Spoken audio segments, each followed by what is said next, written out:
خیر. بہت نوازش، آپ نے اپنا وقت دیا.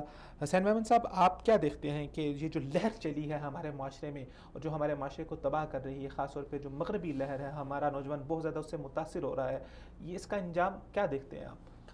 الحمد للہ رب العالمین والصلاة والسلام علی سید الانبیاء والمرسلین وعلی آلہ وصحبہ اجمعین، اما بعد. حقیقت میں یہ جو مغربی جو لہر ہے جو آپ نے ذکر فرمائی ہے،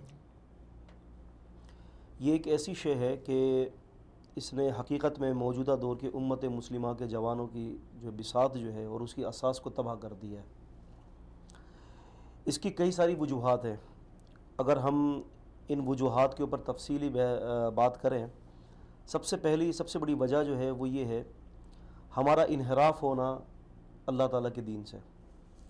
کیونکہ ہماری جو میجورٹی جو ہے، جو نیو جنریشن ہے، وہ قرآن و حدیث کو مانتی ضرور ہے، لیکن اس کا ضابطہ، اس کا حیات اور اس کے جتنے بھی اللہ پاک کے جو احکامات ہیں اس کو اپنے اوپر امپلیمنٹ نہیں کیا ہوا.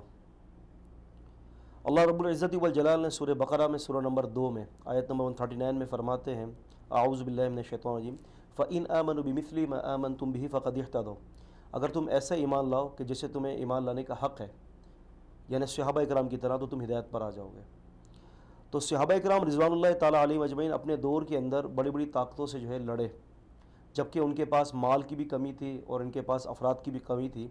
لیکن چونکہ ان کا یہ ایمان تھا، مضبوط ترین ایمان تھا کہ جو بات اللہ اور اس کے رسول صلی اللہ علیہ وسلم کی ہے یہی حرف آخر ہے اور اسی کے اندر دونوں جہاں کی کامیابی وابستہ ہے. ہمارا نوجوان جو ہے ان کی ترقیاتی معاملات سے، ان کی جو ہے تحقیقات سے اور مغربی ماحول سے اتنا متاثر ہو چکا ہے کہ وہ اپنی اساس کو اور اپنے دین کی تعلیمات کو بھول بیٹھا ہے. تو اب اگر کوئی اس طرح سے معاملات ہوں گے جیسے کہ آج ہمیں نظر آ رہے ہیں نیو جنریشن کے، تو یہ لہر دوڑتے جو ہے سبیل المؤمنین کے خلاف ہے. صحیح.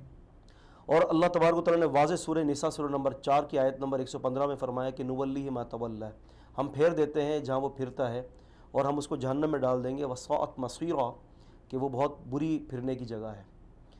تو رسول اللہ صلی اللہ علیہ وسلم نے بھی یہ پیشن گوئی کی تھی کہ تم ضرور جو ہے وہ باشد باشد اور قدم بقدم ان کی اتباع کرو گے. اگر وہ سانڈھوں کے بل میں بھی گھس جائیں گے تو تم ان کے پیچھے گھس جاؤ گے. تو صحابہ نے فرمایا تھا کہ یہود و نصارہ تو نہیں آپ کی مراد، آپ نے فرمایا ومن، اور کون ہے؟ تو اس کا حشر یہی ہے جو سبیل المؤمنین کا جو اللہ پاک نے بتایا ہے کہ جو ایمان والوں کے رستے کو چھوڑے گا اس کے لیے جہنم ہے. ہمیں کیا کرنا چاہیے اس حوالے سے کہ ہمیں اپنے اسلاف کو دیکھنا چاہیے. ترقی دراصل جو ہے نا، دیکھیں ترقی اللہ تعالیٰ آپ کے قدموں میں ڈالے گا. وَلَا تَحِينُوا وَلَا تَحْزَنُوا وَأَنْتُمُ الْأَعْلَوْنَ إِن كُنتُم مُؤْمِنِينَ.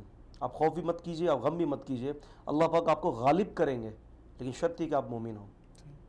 تو ایمان کی اساس جب تک باقی ہے نا، تو انشاءاللہ تعالیٰ یہ بڑی بڑی ترقی اسلام منع نہیں کرتا آپ کو کہ آپ اس میدان کے اندر کودے نہیں، لیکن اسلام نے توکل کا جہاں تک معاملہ رکھا ہے نا، وہ اللہ پاک کی ذات.